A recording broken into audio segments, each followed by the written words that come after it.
Why do fiction books give us more hope than self-help ever could? I think a single quote from The Lord of the Rings explains why. In The Return of the King, as Gimli is explaining the near impossible mission of reaching Harland in a day's time, he says, "Heavy would my heart have been, for all our victory at the Havens, if Legolas had not laughed suddenly.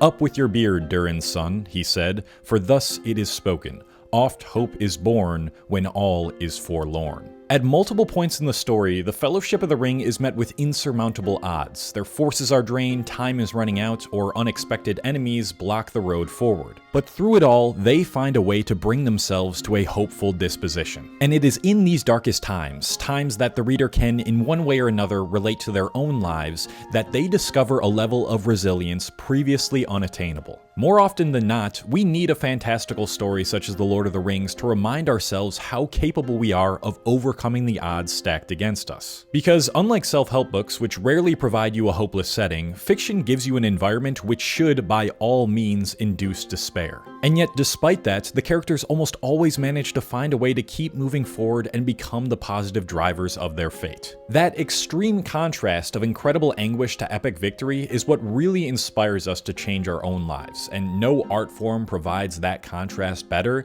than fiction. I just published my debut novel, Echoes Across Infinity, which follows a 21-year-old named Elliot who lives in the modern world, endures a tragic loss, and through that loss, develops the ability to see into a parallel reality. And just like Tolkien, I wanted to write a story that begins with few reasons to hope, but ends with overcoming all odds. If you're interested in picking up my novel, both the ebook and the paperback version are available by going to the link in my bio.